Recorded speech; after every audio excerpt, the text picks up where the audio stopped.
Welcome back to the Rodi Underworld. Today, we're opening the file on a classic that isn't about what you think it is. We're talking about The Devil's Advocate.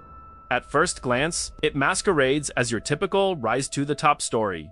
A brilliant lawyer from a small town claws his way to the apex of New York's legal world. But that is the facade. Beneath the glitter, this film buries a deep, unsettling, and universal question. What are you willing to sacrifice on the altar of success? Because Kevin Lomax's story is not an ascent, it's a descent. It's the slow, layer-by-layer unraveling of a soul. As he moves from modest Florida courtrooms to New York's sky-splitting houses, Kevin doesn't just travel geography, he drifts far away from his conscience, his innocence, and his humanity. Evil here grows through small, justified choices. It hides behind the comfort of everyone does it. New York isn't just a city, it's a metaphor for the modern world. A universe where everyone is obsessed with more, where performance overpowers. Character and morality looks like a loser's luxury. Initially, Kevin looks like a hungry, talented young lawyer. But the film exposes the raw, ugly truth of his core. The desperate need not just to win, but to dominate, to make every case an extension of his ego. And that is exactly what John Milton sees. Al Pacino as John Milton is one of the most chilling devils in cinematic history. Why? Because he is sophisticated. He's an intellectual. He isn't some horned beast from a cave, nor a brute iblis forcing people into sin. He reads human psychology flawlessly. He is cultured, deep in everything from opera to law to human weakness. And that makes him terrifying, because Milton's evil doesn't come with a scream. It comes with an argument. Milton's entire philosophy is built on his faith in human nature. He believes we are, at our core, selfish, primal, and arrogant. This is why he doesn't force anyone. He just creates the environment. The reason his words are so effective is because they are uncomfortable, ugly truths. People do want power. They do want approval and dominance. Milton isn't a creator of evil. He just allows the desires we already carry to bloom. In this way, John Milton isn't just a character. He is the invisible architecture of the modern world. He is the logic of a system that prioritizes power, puts ethics second, and treats people only as tools for advancement.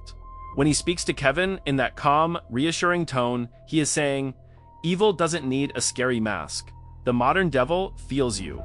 He strokes your ego and makes you believe you are special. The devil's greatest weapon is giving you the lies you already want to believe."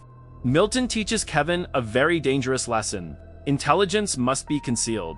People are threatened by those who are obviously smarter, but they trust those with controlled humility. He trains Kevin like a predator, teaching him to be invisible, to play the common man, to hide his ego. Because real power isn't about showing everyone what you have. It's about guiding people without them ever knowing. Kevin's tragedy starts here. He never sees himself as a villain. He believes he is smarter, more talented, and more deserving than the rest. And when you believe you are right, you stop seeing your actions as evil. Milton doesn't possess Kevin. He grows him inside his own ego.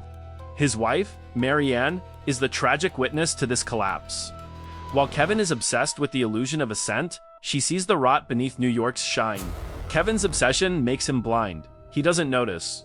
His wife is being mentally torn apart because success is his only lens. The final act transforms the film into a deep philosophical text. When Kevin finally faces the consequences of his choices, he thinks he makes a truly free choice, to reject the game and destroy Milton's plan. But the film has one last devastating lesson. The conclusion is brutal. Milton appears again, with a different face, and hits Kevin exactly where it counts. His ego, even Kevin's attempt to be good, becomes a tool for Yazalasma corruption. When you see yourself as more aware, more moral, or more correct than others, you fall back into the same trap. Kibir arrogance isn't just wanting power. Sometimes it's falling in love with your own virtue. The final scene is the human tragedy. The devil isn't a single entity. It is the recurring exam. The different mask fate will wear. The ultimate fear isn't supernatural. It's the truth that we are most susceptible to the desires we can't control. Kevin Lomax was never a monster. He is a mirror for the modern soul, lost in the chase for approval and dominance. Is the real devil actually out there? Thanks for descending with us into the underworld. If you found the strength in this file, don't just disappear. Engage, like, comment with your perspective, and join the Legion of Truth Seekers by subscribing. We'll be waiting here for the next case.